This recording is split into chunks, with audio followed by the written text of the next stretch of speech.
Comment éviter le gaspillage de l'aliment sur votre ferme? C'est ce que nous allons voir dans cette vidéo. Les amis, quand vous vous lancez aujourd'hui dans l'élevage de poulet, la chose la plus importante sur laquelle vous devez optimiser les dépenses, c'est sur l'alimentation de vos sujets. Donc dans cette vidéo, je vais vous partager les techniques pour pouvoir maîtriser l'alimentation de vos sujets et pouvoir limiter au maximum le gaspillage sur votre ferme. Donc restez scotchés pour ne pas rater ces astuces que je vais vous partager dans cette vidéo. On se part après le générique.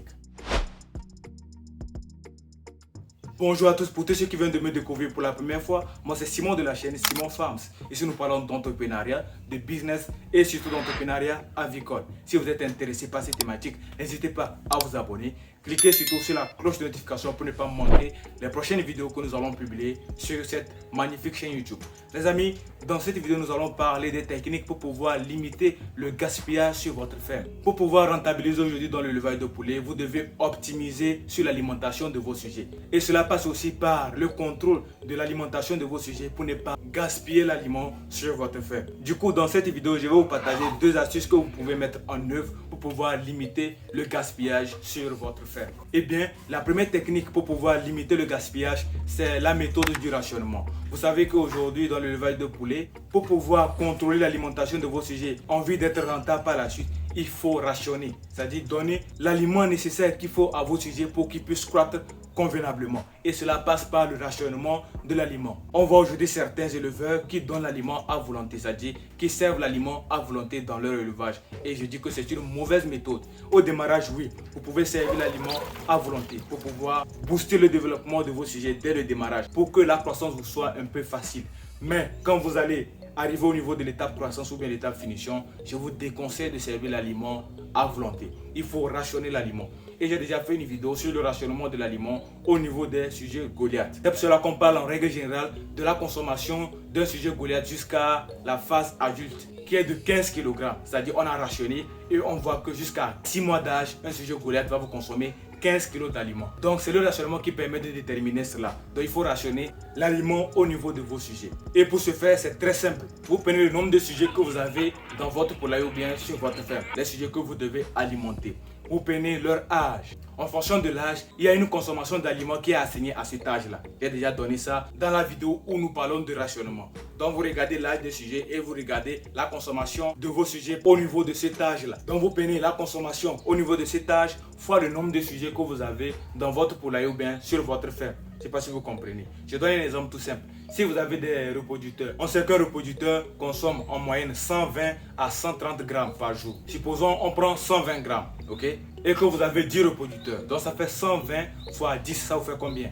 Ça vous fait 1200. 1200 grammes, ça fait 1,2 kg. Donc vous avez 1,2 kg à servir à vos reproducteurs dans la journée. Et comment vous allez faire la répartition? Vous donnez une partie la matinée et une seconde partie la soirée. Vous n'allez pas prendre les 1,2 kg pour servir en même temps la matinée à vos sujets et c'est fini. Non, vous prenez une partie, vous servez la matinée, une seconde partie dans la soirée. Donc c'est comme ça on fait le rationnement au niveau des sujets. Je ne sais pas si vous avez compris un peu la méthode. Donc ça c'est la première méthode pour pouvoir économiser au niveau de l'alimentation et limiter aussi le gaspillage au niveau de l'alimentation. Et la deuxième méthode, elle peut paraître un peu dérisoire mais elle est très importante. C'est l'utilisation des mangeoires. Les amis, il faut utiliser les mangeoires adaptés à l'âge de vos sujets. C'est très important. Supposons que vous avez des sujets qui sont déjà à l'étape croissance et vous servez encore l'aliment dans les plateaux de démarrage.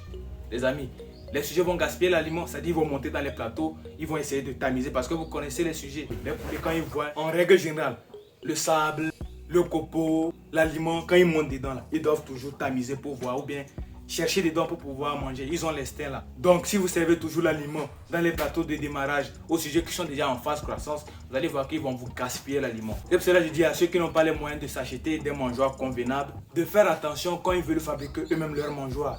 Parce que s'ils prennent les bidons de 25 litres et qu'ils les divisent tout simplement en deux, comme mangeoire, vous allez voir qu'il y aura forcément gaspillage. Il y a une méthode pour pouvoir fabriquer le mangeoire pour pouvoir limiter le gaspillage. Donc c'est très important de prendre ce paramètre-là en considération. Il faut avoir les mangeoires premier âge, les mangeoires deuxième âge et les mangeoires adultes. Cela va vous permettre de pouvoir limiter au maximum le gaspillage. Parce qu'il y a certains mangeoires même qui ont l'anti-gaspillage sur ça. Et il y a une deuxième chose que plusieurs personnes ne font pas, c'est le réglage des mangeoires. Dans une prochaine vidéo, on va parler du réglage des mangeoires. Il faut régler la mangeoire à la hauteur du dos de vos sujets. Je ne sais pas si vous avez compris. Vous avez votre poule qui est comme ça, c'est-à-dire votre poule qui est comme ça. Ça, c'est la taille de votre poule. La tête est ici comme ça, vous voyez. La tête est comme ça. Ça, c'est le dos de votre sujet, ça. Donc, vous allez régler la mangeoire au niveau du dos. Le dos de vos sujets.